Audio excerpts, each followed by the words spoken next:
Hello there and welcome this week to Talking Flutes with me, Jean-Paul Wright. Instead of taking a summer break, today and for the next few weeks we're going to be taking the opportunity to look back at some of our favourite pods, a few of which are quite old and certainly quite a long way back in our catalogue for many to find. But before we start, a big shout out to our fabulous Talking Flutes podcast sponsor for this and the past 224 pods. Yes, they've been with us ever since we started. Based just outside of London, TJ Flutes. So please show them some flute love by following them on Instagram at TJ Flutes or Facebook at Trevor James Flutes. This week, and covering two podcasts in one, recorded in 2020 with Dr Joe Stammeijer in conversation with his mum. Yes, the one and only Clare herself. During the next 60 minutes, they cover areas such as burnout, creating self-belief, and daring to dream. But Clare begins the podcast by asking the question, how do we cope mentally with the pressures and demands that life and flute playing brings? It doesn't matter whether you are an enthusiastic amateur, top professional or a student. We all at some point will have high and low points, and it's how we deal with these times and events that affects our overall outcome. My memories from very soon after I started playing to a few years after I qualified were littered with the feelings of rejection after exams or auditions, sometimes recitals. In my mind, I either succeeded or I failed. That is, I didn't pass the audition or didn't achieve a high enough score. I would always have a day or two of total dejection and then would pick myself up and start all over again. I thought it would be good to chat to an expert in the field, and so I'm delighted to have with me today psychiatrist Dr Joe Stammeijer, who also happens to be my son. So Joe, I thought you'd be able to give us all a balanced view on how to cope when players are struggling mentally to succeed and achieve. Beginning maybe with an overview and then becoming more flute specific. Yeah, absolutely.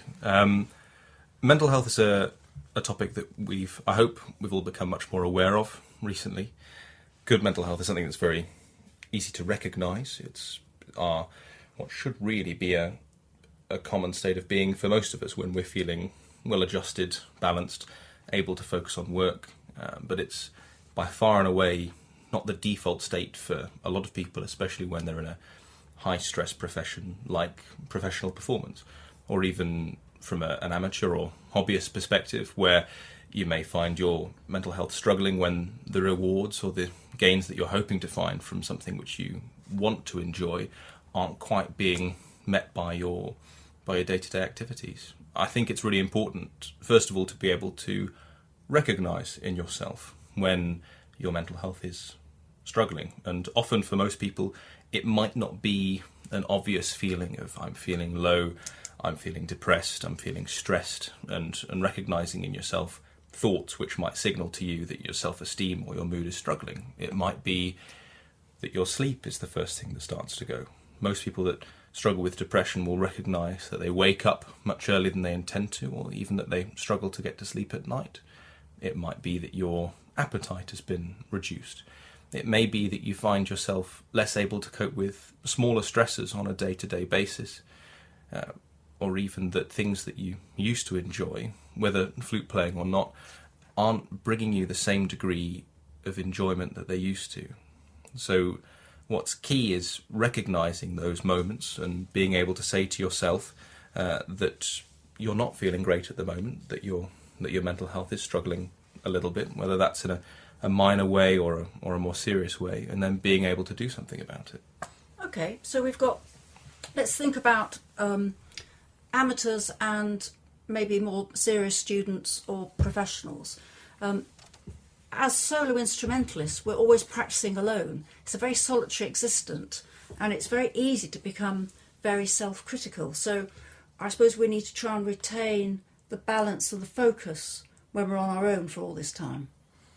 I suppose the same advice is going to be useful to people who are both performing at a professional level and an amateur level, because mental health struggles will affect us all, and often the degree to which we're affected doesn't necessarily seem to reflect the the degree of the injury which we might be inflicted, whether that's a stressful stimulus or even an illness.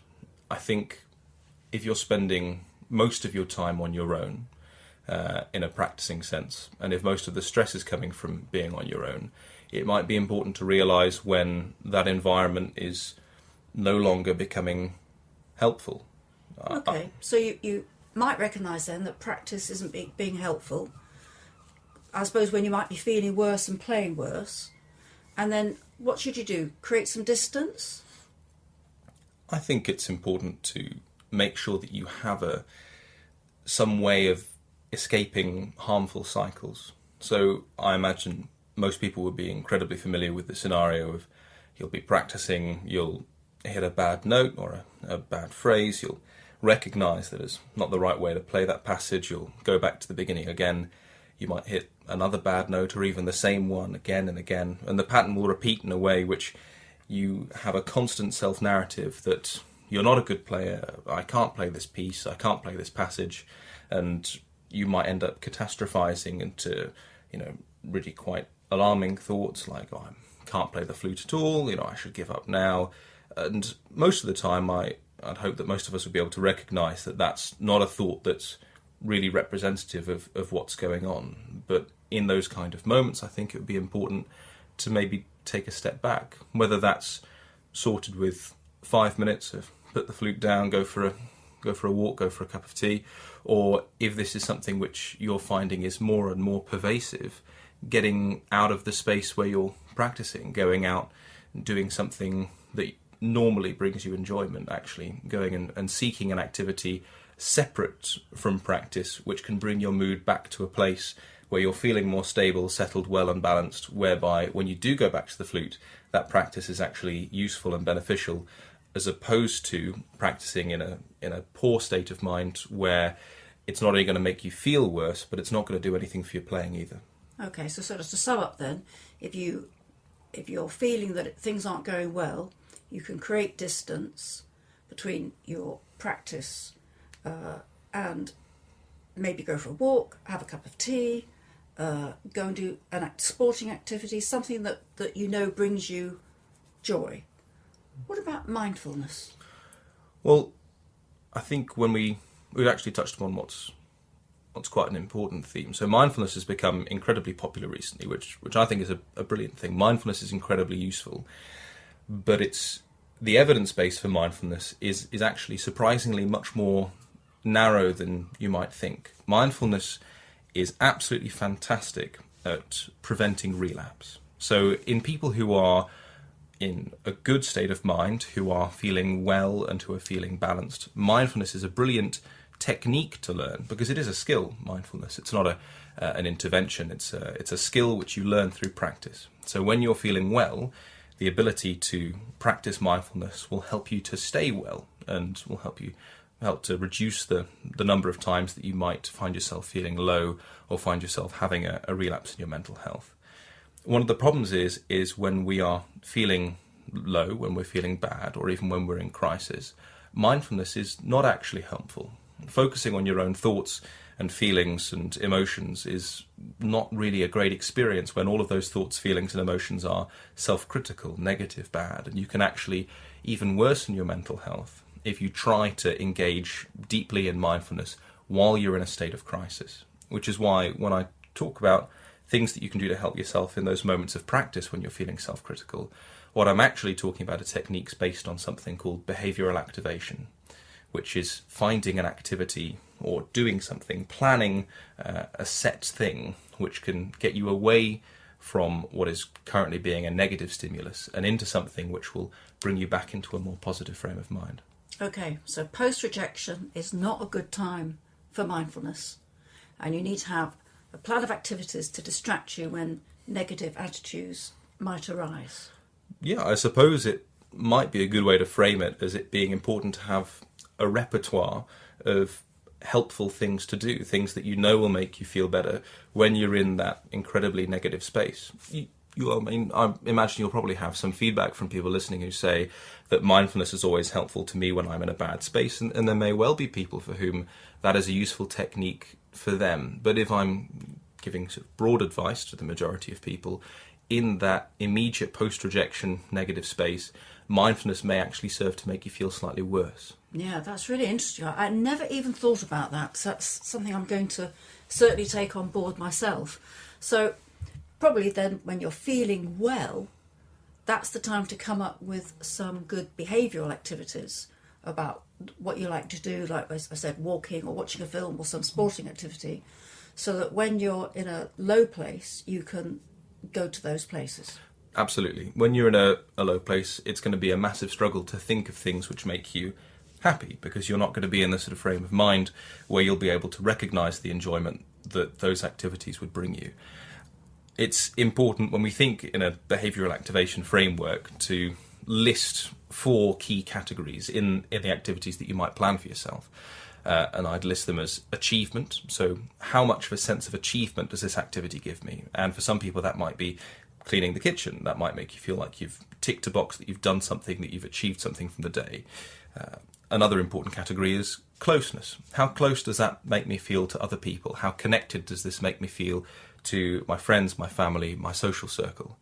The third would be, how enjoyable is this activity? How much innate joy does this bring me? And it doesn't matter what the activity is, it doesn't matter what it's doing or how much it's ticking any other boxes, but how genuinely happy does doing this make you feel when you're in a good space?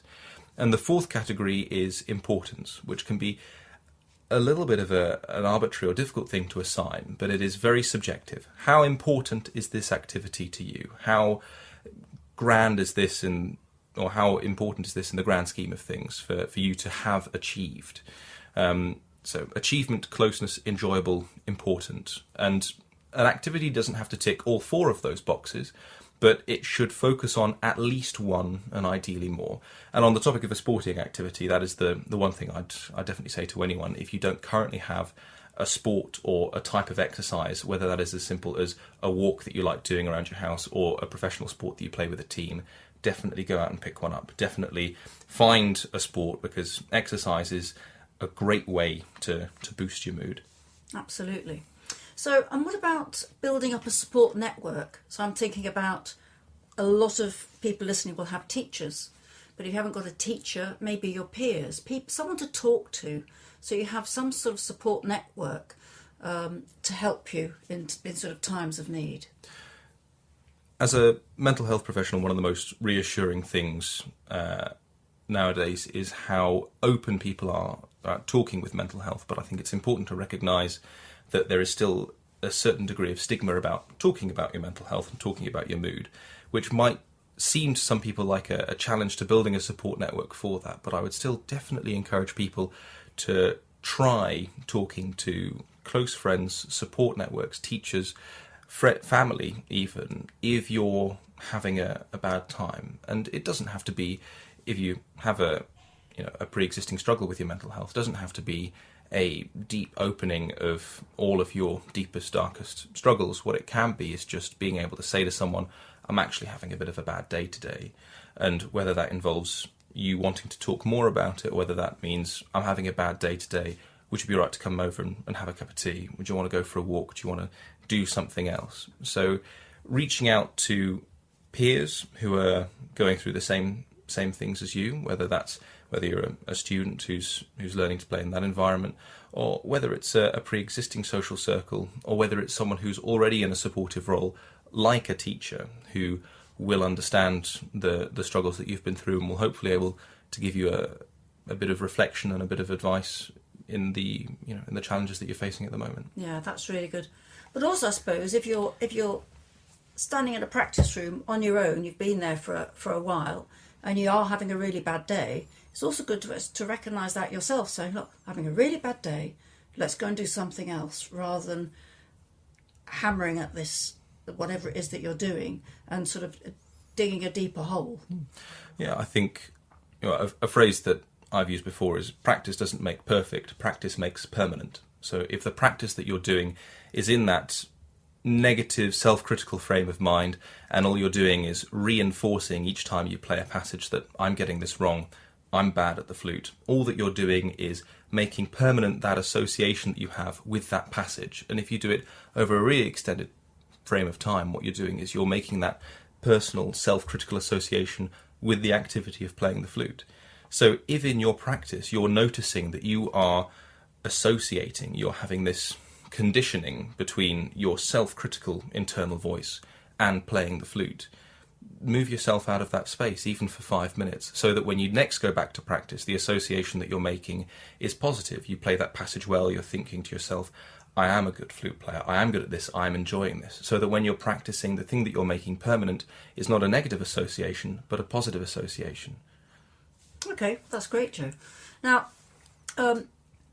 my support networks, I chat to my colleagues. I love talking to my great friend Ian Clark. We can talk about flutes all day, and it's really good to sort of discuss various topics with him and get things sorted out in my head. But also I have a social media support group for my Meniers, which I have my problem with my inner ear. And it's for me, that's good, that support group on social media, because it helps me know what's normal and helps me discuss things with people about their coping strategies, etc. But there are problems, though, aren't there, about getting bad advice from social media, because everybody has an opinion. What are your thoughts on social media? So social media can be a fantastic tool for connecting, for having that social network and that support network, which we were talking about earlier. But I think it is incredibly important to realise that social media can also be quite detrimental to our mental health. I mean, as we've seen recently in the media, social media heads having to respond to authority over content on their platforms, to worsening mental health, and even in the worst case of scenarios, as we had with that really tragic case of the young girl with Instagram, to the degree of worsening your mental health to the point of suicide. So I think it's really important not to underestimate the risks of relying on social media as an arbiter of what is normal, what is appropriate, and even what's representative of day-to-day life. I imagine there is a huge preponderance of performers, musicians and otherwise, who will only post on a social media account the positive aspects of their careers, whether it's a gig that went well, whether it's a lifestyle or a salary, or whether it's even an association that they have with themselves, with their own mental health and with their practicing that they have. It's important not to look to that as a representative part of musicianhood or even being a performer. And one of the risks of social media is that we can see a wealth of people who seem to be doing incredibly well, which can make ourselves feel very isolated, like we are the only people who are struggling, we're the only people who are not having a good day, we're the only people who've had a bad gig or a rough spate with practice, or that think that we're not great performers. So social media, while being fabulous for support networks and socialising, also can very much skew our opinion of how we're meant to be doing. And especially talking about what's normal, anyone who is having an incredibly challenging time with their mental health might struggle and think that it's normal to be happy, whereas in actual fact, most people probably don't spend the majority of their time feeling happy. So if the only image that you see of people is from a social media window, assuming that 100% of the time the rest of the world is feeling absolutely on cloud nine, when in actual fact what you're feeling most of the time is incredibly low, you might start to think that you're not normal. Yeah, that's interesting. So social media could promote poor mental health if you're not careful about how you use it. I mean, I've certainly noticed that a lot of people sort of are always promoting how great a concert's been, how wonderful their students are, what a wonderful life they're having, and we have no idea if it's actually true. And it's from their perception, not from anybody else. So I always think that you can't always emulate your heroes or your social media friends, and someone's success story is not necessarily reality. So definitely you have to be really, really careful. And I suppose these days, solo success is depends a lot on the brand that you create. And that's often through social media, where you have to market yourself. I suppose that's why people are starting to sort of up how well they're doing and how great everything is. So we just need to keep have a little bit of a reality check, don't we? I suppose we are touching on a bit of a double-edged sword there, in that you're right. In order to create, from a marketing perspective, in order to create a successful brand, the image that you have to promote has to be almost uniformly positive, and yet the catch of that wealth of uniformly positive brands is that for everyone else, that's the only image that they see, and that's not representative. So the cost of good marketing is creating an environment where we risk worsening other people's mental health. It's a challenging issue. Yeah, it is. Burnout is now termed as an occupational phenomenon and not classified as a medical condition. Yeah, burnout, I think, is something that we've been hearing about a lot more recently. It's certainly been a topic that's become easier to talk about, and something which has certainly garnered a lot more attention in the media. I think a lot of people may have heard the phrase before, but might not have had a comfortable understanding of what it involved. And the way to really think about it is the long-term consequence of stress. So stress is an acute experience. You feel stressed in a moment or about an event, and burnout is what happens when the amount of stress that you're experiencing along a long period of time is more than you're able to recover from. And this can be a result of work stress, as in the definition before, or even chronic stress in your personal life as well, whether that's from a financial point of view, relationships, housing, or many other issues. It's not a sign that you're ill or that there's something wrong with you. It is an expected response when your emotional reserve is depleted. It is a normal human reaction. So there is a difference between burnout and stress. Very much so. I mean, a way to think about it is your emotional reserves are a bit like a fuel tank, and we all have an ability to cope with stress and hardship and with emotionally difficult situations, whether that's something very stressful or even just the background stress of turning up to work and having to perform to a high level. And all of those activities will deplete that fuel tank a little bit. And all of us will have ways of refilling that tank, whether it's an evening off, having a weekend, socialising, or having hobbies that you enjoy.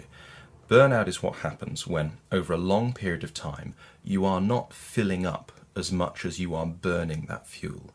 And when that tank is empty, when you have no emotional reserves left, that is when we become burnt out. Okay, so it's a bit like you can get to the point where it can feel like no matter how hard you try, you're not getting anywhere, which is exhausting, as if you're trying to swim against the current. Yeah, that feeling of hopelessness and the feeling that things have become absolutely overwhelming is classic, and it doesn't even need to be something which you would have considered overwhelming before. One of the first signs for a lot of people is when tasks which they used to accomplish on a daily basis suddenly feel insurmountable, something that they can't even begin to tackle. So it can creep up on you without you sort of realising. Yeah, very much so. And it's important to be able to recognise the signs of burnout. I mean, and sometimes they might not be overly obvious. I mean, an easy way to divide up those signs is into 4 areas. So the first one I'd think about is high activation symptoms, and what I mean by that is symptoms which involve more energy than you would normally, and that would be irritability, feeling frustrated or feeling restless, feeling unable to sit still, or even losing your temper and feeling quite angry with people. The second area would be the lower activation or inactivation area, so that would be feeling fatigued, feeling tired all the time, having a very low mood or even feeling tearful, and you might well notice this in a low appetite or in difficulty sleeping, and also specifically that feeling of being overwhelmed, which we'd mentioned just before, even for small things. The third area would be bad coping mechanisms. So a lot of people can find themselves drinking or smoking more than they used to, or even finding themselves driven to other substances to help them cope. And the fourth area is a little bit of can be a little bit of a surprise to some people, but probably not to all, and that's in the sense of physical symptoms. So people will start to notice things like headaches, tummy upsets, that struggle to sleep, but also more aches and pains than you may normally have, and a feeling that they are harder to cope with.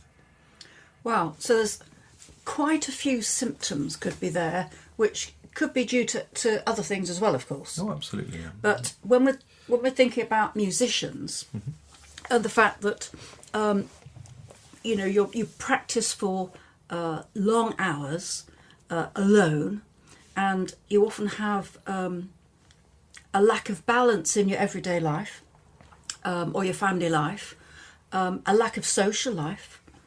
So going back to my first 2 years at college, I never went out for the first 2 years. I worked so hard. I was, got up early, practiced 6 hours a day, went to my lectures and classes. And it's interesting how today it's, certainly when we're talking now about mental health, it's talked about far more easily and more readily. I was noticing that social media, we've talked before about social media and the damage it can have on us. Sometimes social media can elevate some musicians too quickly.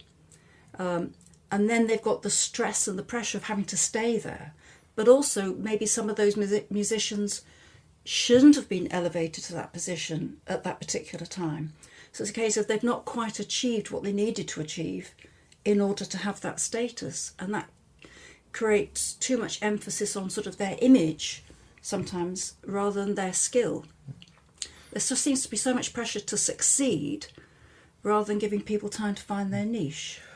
Of course, one of the big causes of feelings of burnout at all levels of performance is a feeling that your current standard or your current performance is not where it should be. And that sense of should is often not representative of truth, or is often not an accurate statement, but is a perception of a higher standard of performance which is not being met.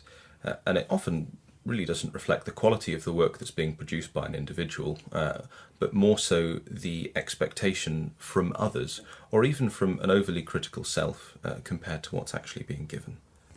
Absolutely, Joe, that's really interesting. But also, I was thinking that many musicians develop their careers from a passionate hobby, which was what I did. My hobby became my job. But there are also those players who've been pushed into playing and practicing by parents from an early age before they themselves can work out whether it's going to be a passion or not. And that can create burnout.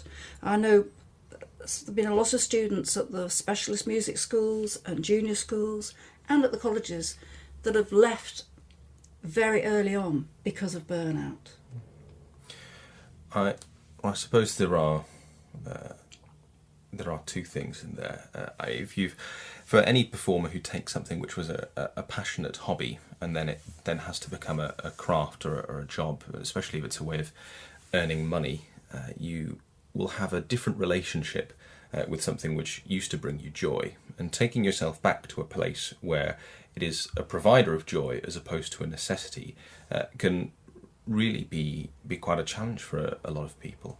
I wish it was easy. Yeah, that would be great, wouldn't it? And I suppose when you're feeling burnt out, especially, a lot of the things which you might have previously derived joy from can seem insurmountable. I mean, a common example in performers is they may have, quite a large undertaking. So, say a complex orchestral piece or a sonata, and when you are at the beginning of that process, and when you are looking at that wealth of work that you have to accomplish, finding a starting point or finding the ability to start, sort of like looking at an empty book when you want to try and write a novel, that first sentence, or even in a musical context, that first phrase can be a really difficult step to take. Yeah, I wish we could find a way of allowing people to go back and play like they did when they were younger, with that feeling of joy you were talking about. It's just reminded me of a golf story, and of course I've got to bring in a golf story, Joe, because I get them in most of these podcasts. I read something recently about Rory McIlroy, who's number 2 in the world, and he's all last year he was having terrible problems putting, and then someone suggested to him that he should go and putt like he did when he was a little boy, where he'd just get on the putting green and just hit the ball and just go with a feel, suddenly his putting became better. So we need to find the sort of the musical equivalent of this, that we can pick up our instruments and play as if we were just like improvising or just playing for fun, and find that joy. Absolutely. And if you're in that early stage of burnout, where the main thing that you're struggling with is that lack of drive and that lack of motivation, finding the things that bring you joy in your work is one of the most important first steps that you can take. I know we talked earlier about activities that can drain you of that emotional reserve and activities that can refill that emotional reserve. And if you can find things within your flute playing and within your practice which can refill that emotional reserve, that is the most important first step to try and take if you're still at that stage. An example might be, to go back to that analogy of a complex piece that you've just started to try and practice, and that you're going to have to perform eventually. Looking through it and finding a phrase or a bar, the most tiny segment, which does bring you joy, that you find a sense of beauty and happiness and purpose in, and saying to yourself, I'm just going to do that. And the moment you start to take those miniature steps and bring your focus, really narrow it down into those tiny aspects that bring you joy, the next step becomes that much easier. So it's managing your expectations. It's taking very, very small steps. So for me, if I wanted to sort of play something that gave me great joy, I'd go and play some Nestor Torres pieces, or I'd go and play some Mike Mower pieces. The postcard. What was it? Musical postcards. Yes, musical postcards. I used to love that, and that would always give me joy. Something completely different to get me excited about flute and playing again before I might move on to something else. And if you're in a place where an entire piece is something that you can turn to in your repertoire to make you happy about playing, that's fantastic. But if you're at a point where even a whole piece might seem insurmountable or overwhelming, that's when you've got to use this trick of narrowing your focus. When the mountain seems too much to climb, you've just got to look at the next step in front of you. And if you can find in that narrowed focus, in those small spaces, and like I said, if it's just a bar or a phrase, that's enough for that first step.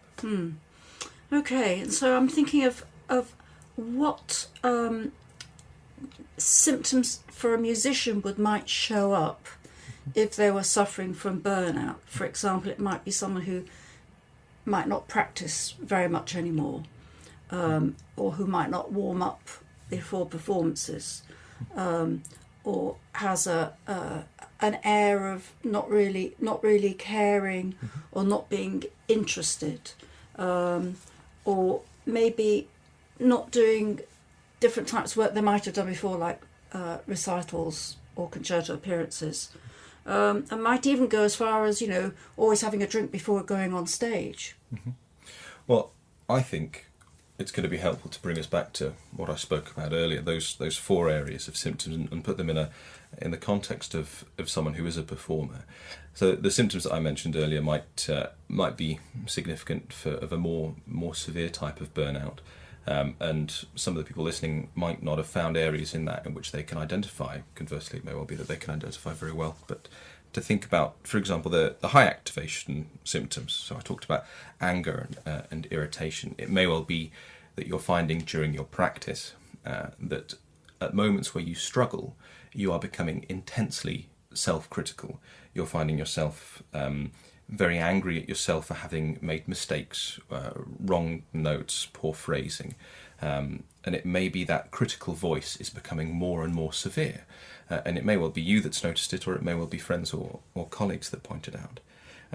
The second be the low activation areas, and I really do think that the lack of motivation or loss of motivation is probably the first thing that people will notice, that lack of drive to actually play. And it may well be that that's the only symptom of low activation that a lot of people have, that all of a sudden it is not an activity that brings any joy, or that the idea of picking up your flute and starting to play is not something that you can that you can envisage.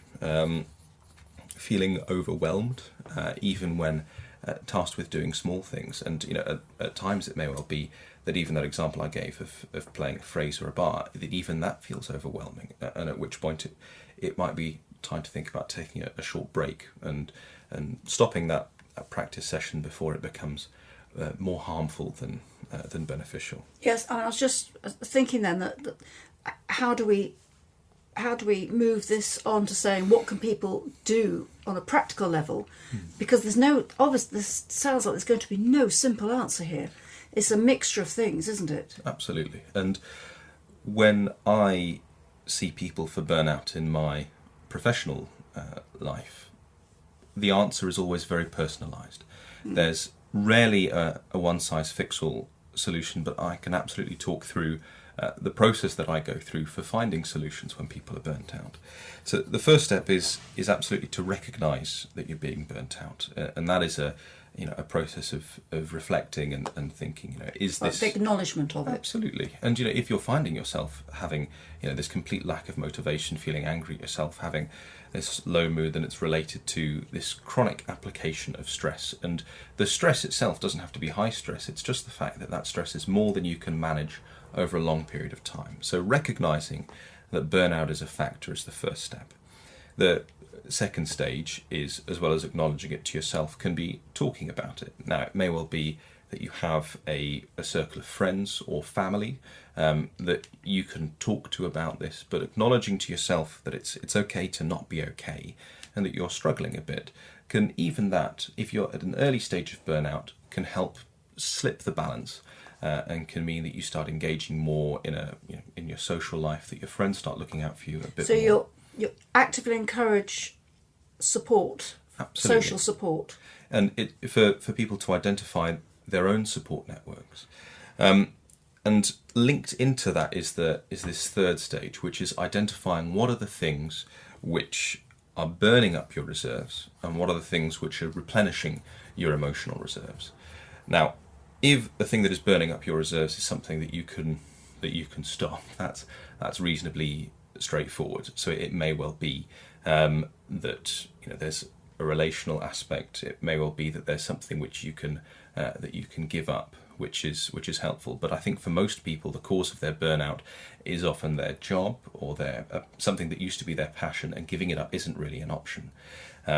So finding the moments in that job, or finding the moments in your playing and in your practice which stop you from feeling your reserves are depleted, or even can replenish them, is really important. And on the note of replenishing reserves, it's also about identifying other areas in your personal life which do make you feel better. For a lot of people, that might be a hobby, or it may even just be spending time at home and reading a book. And It often is our hobby, though, that we're doing. So one of the things I probably draw people's attention to is the last podcast chat that I did to you, where I spoke at length about behavioural activation, which is the process that you can go through for identifying, like your musical repertoire, a repertoire of behaviours and activities which make you feel better, which replenish your emotional reserves. And that last podcast, that process of creating that repertoire of activities is the thing that I would recommend to people if they're struggling to identify things which make them feel better. I suppose you could actually even start with very simple things like sleep more, eat better, take some exercise, things like that. What do you think? Well, absolutely. So I suppose sleeping better is challenging, and often poor sleep is one of the things which plagues a lot of people in my clinic, and is one of the hardest things to remedy. And I think it's also important to mention that there may well be people listening who are at a stage of burnout where they're not even able to complete this task, where this process of identifying things which are emotionally depleting or refilling in itself is overwhelming. And if you are struggling to talk and struggling to even go through this, it's important to be aware that there are a lot of resources out there which are incredibly helpful. And the ones that I'll give a quick mention to are, so for everyone, there is a website called Mood Juice, and that's worth a quick Google, which goes through a very helpful series of coping mechanisms which people might find beneficial. For any men who are listening, there is a website called the Campaign Against Living Miserably. The acronym is CALM, and that's worth a read through. And for anyone who's under 25, there is a website called The Mix, or again, worth a Google, which can come through some helpful tactics. If you don't feel that those are suited to you or that those would be beneficial, it's important to be aware that you can self-refer to your local IAPT service, so IAPT. Again, that'll be specific to your area and worth a search, or you can talk to your GP if you're feeling that these things are getting too much for you. Well, that's great advice, Joe. Something for all of us there. And although there are many people listening who may not feel as if they suffer from burnout or stress, hopefully this might go some way to helping you in the future. Absolutely. And what's really important to recognise is you do not have to reach a threshold of being ill enough to seek help, or ill enough to benefit from any of these techniques. Even if the only thing that you can recognise yourself struggling with is a feeling of a loss of motivation, by all means, look at these resources, use these techniques that we've talked about, because it's never too soon to start making positive changes, especially if they're helpful. And always reach out to friends and colleagues if you're worried that they might be struggling, and offer bits of help and these bits of advice, especially if they've helped you. There seems to be a great deal that I can talk about in relation to self-doubt, but not so much about self-belief. But having had a long career, I can safely say that I'm an expert in both. State of mind is obviously an important factor. I thrive on positive thoughts and a positive mindset. Often listening to an uplifting piece of music is all that's needed. So with that thought in mind, let's have a listen.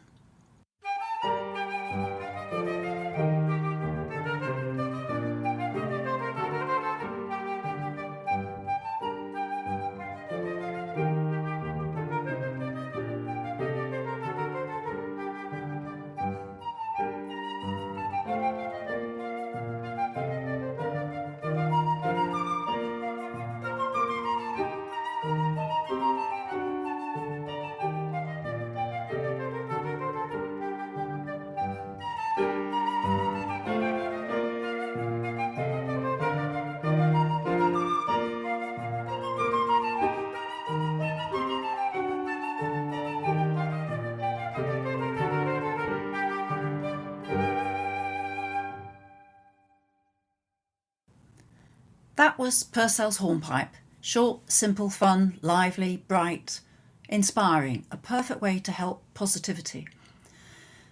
Self-belief is a state of mind where you have the confidence in your own abilities. It also enables you to act positively, move forwards, and helps you forget any insecurity that you might have. We can all learn self-belief. Problem with life as we get older is that it also teaches us to doubt our abilities. And these negative thoughts invade our heads like unwelcome guests that you can't get rid of. Thoughts such as, I can't do this, I can't learn this, I'm not good enough, I'm not getting any better, there are so many people better than me, I'll never be successful, I'll never get a job. The list goes on and on. The strange thing is, if you do want to progress and achieve, one of the first things that you need to do is to stop telling yourself that you can't, or stop thinking about all the other players that are better than you. It's a fact of life that there will always be players much better than you, and also many players much worse. Don't waste your precious time thinking about them. Concentrate on your own path and your own journey. When you have self-belief, problems do not seem as large.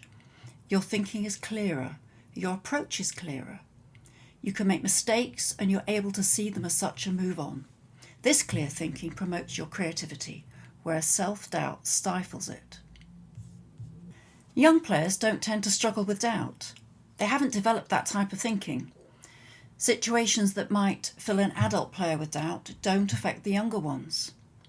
Maybe we need to think back to our early stages of learning and try and recreate that state of not worrying about outcomes. Easy to say, I know, but hard to do. Now, we all experience self-belief and doubt, but it's learning how to deal with it that's important for our continued development and positive state of mind. Occasionally, self-doubt can be a good thing because we have recognised that something isn't quite right, and so then we will ask ourselves the pertinent questions to help us improve. Being unaware of problems or level of ability can be detrimental as much as self-doubt. It's finding the right balance for all of us. So what can we do on a practical level? I'm a great believer in visualisation. Before a concert, I use visualisation in my practice. I imagine I'm warming up, walking on the stage, tuning up, introducing myself to the audience, and then performing. This gets me into the right mindset, and then when I'm in the reality of the concert, it feels comfortable, recognisable. I've practiced the process or routine, and I keep my routine. So routine is key to successful performance. Write down a list of your strengths and what you do well. Ignore any negative thoughts. Control your inner voice. Talk to yourself about positives. Remember the positive comments from teachers, family and friends. Be prepared. By that I'm talking about practice. Anything you can't play in practice will not miraculously be playable in a performance. Be aware in your practice of all the things you do well. It could be a varied tone, clean technique, clear articulation, controlled breathing, or a beautiful phrase. Don't forget all that you do well. Performance is transient. By that I mean it's not permanent. It lasts for a short time. If something doesn't go well in one performance, it doesn't follow that it will happen again. Give yourself praise and enjoy your accomplishments. Listen to inspiring performers or pieces that inspire you, not necessarily a bright and sparkly piece like the Purcell we listen to. It could be a calmly reflective piece. With that thought in mind, let's have a listen.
That was Gordon Jacobs' Cradle Song. calming, soothing and relaxing. Now I also like to read inspirational quotes to boost self-belief or self-worth. Here are a few of my favourites. Live the life of your dreams. When you start living the life of your dreams, there will always be obstacles, doubters, mistakes and setbacks along the way. But with hard work, perseverance and self-belief, there is no limit to what you can achieve. That was Roy Bennett, The Light in the Heart. Believe it can be done. When you believe something can be done, really believe, your mind will find the ways to do it. Believing a solution paves the way to solution. And that was David Schwartz from The Magic of Thinking Big. Dare to dream. If you did not have the capability to make your wildest wishes come true, your mind would not have the capacity to conjure such ideas in the first place. There is no limitation on what you can potentially achieve, except for the limitation you choose to impose on your own imagination. What you believe to be possible will always come to pass, to the extent that you deem it possible. It really is as simple as that. That was Anton St. Martin. If you think you can, then you can. Do not invest time and money into yourself to have others completely destroy it. Both of those were by Stephen Richards. And finally, he licked his lips. Well, if you want my opinion, I don't, she said. I have my own. And that was Toni Morrison from Beloved. So I've been asked to talk a little bit on the topic of self-doubt.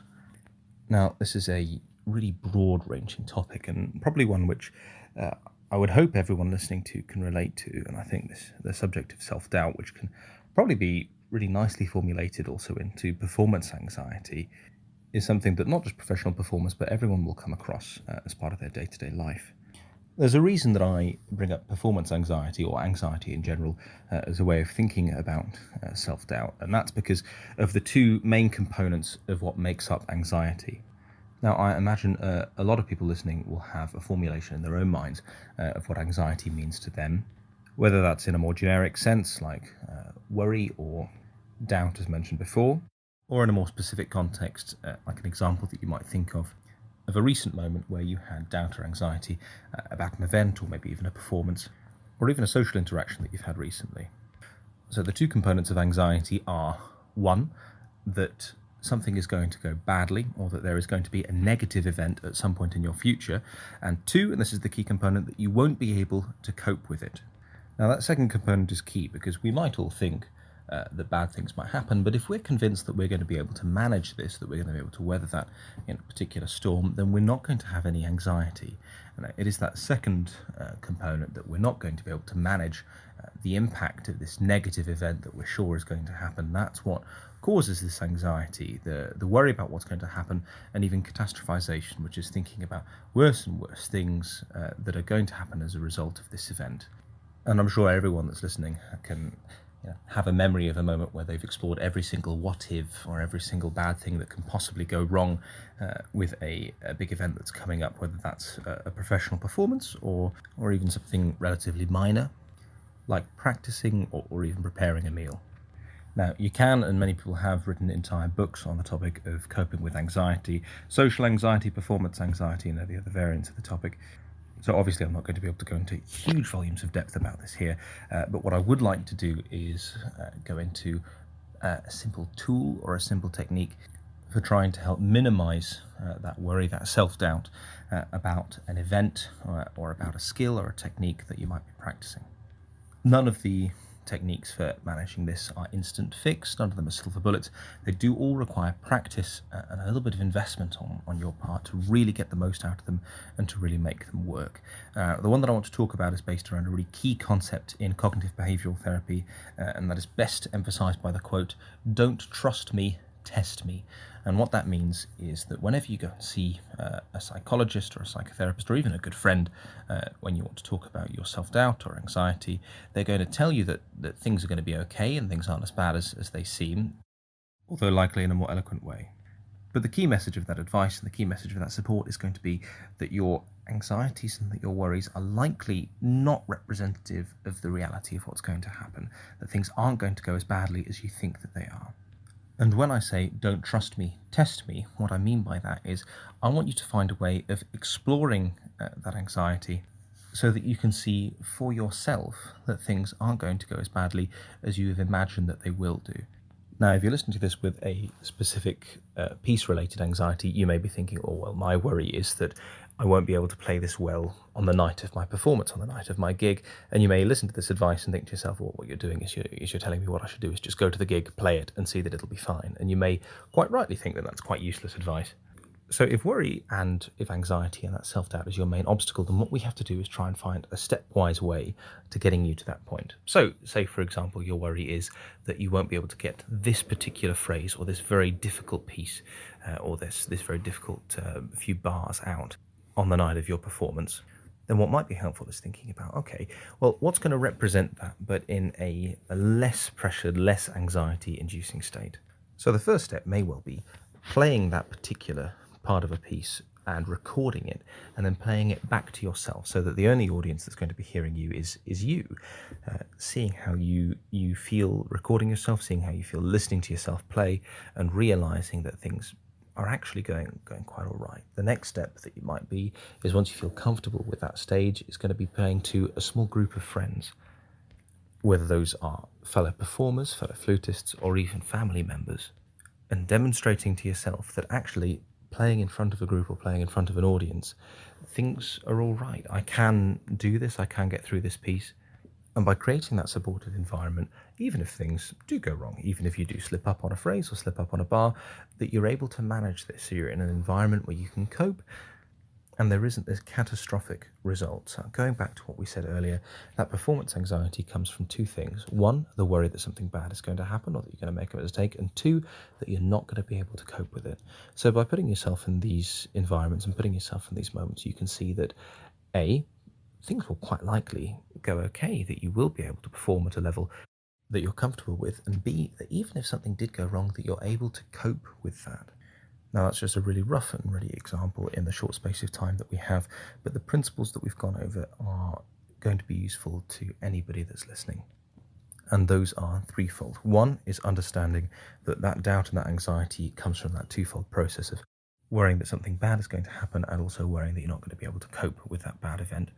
The second is reflecting and thinking to yourself, okay, what is my specific worry, or what is even a specific worry that I can think about, where I can formulate it in the concept of what is this specific event that I'm worried will happen, and why am I worried that I'm not going to be able to cope if it goes badly. And the third step is trying to think about that stepwise process of, okay, so here's where I am now, and at the end point is that specific event. How can I break that down into moments which reflect that worry, but is in a sort of a stepwise safe environment? So if the worry is performance at a concert, can I A, perform to myself, then perform to friends or family, and then perform to a slightly larger group in a way that I can prove to myself that that worry, that anxiety is not founded in truth or is not representative of how things are really going to go. Now, these tools are very generic, they're very broad, and when we use them in clinical practice, they're often incredibly personalised to the worry that's brought in. So if you're finding that you're struggling to apply this tool to your particular scenario, please send in your questions and send in your thoughts to Talking Flutes, and I'm going to try and respond to as many as I can the next time I'm on. Because if there is a worry that you have, I guarantee you there will be other people listening that are going to have the same anxiety. And hopefully by solving that one will help many more people. Hopefully those ideas, the earlier quotes and the practical ideas I've mentioned will help you all develop feelings of self-belief. That positive mindset will assist you not only achieve your goals, but also help your overall enjoyment of playing your flutes, regardless of the difficulties or obstacles. There were so many important subjects in that podcast, and so please do send in any questions you may have for Clare or Dr Joe to flutepodcasts@gmail.com or via our dedicated Instagram and Facebook pages @TalkingFlutes. Thank you so much for listening. Until next week, when I'm visiting Dublin to speak with the brilliant flute player and Professor William Dowdall about the haunting piece Syrinx. So may you have a musically fulfilling week ahead, and may your low C resonate. Goodbye.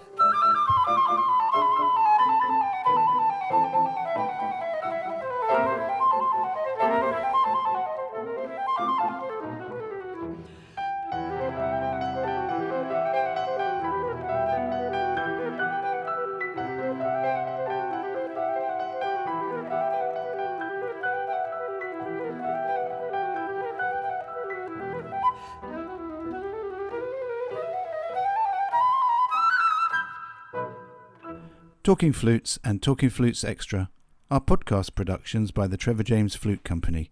For more information, visit trevorjamesflutes.com.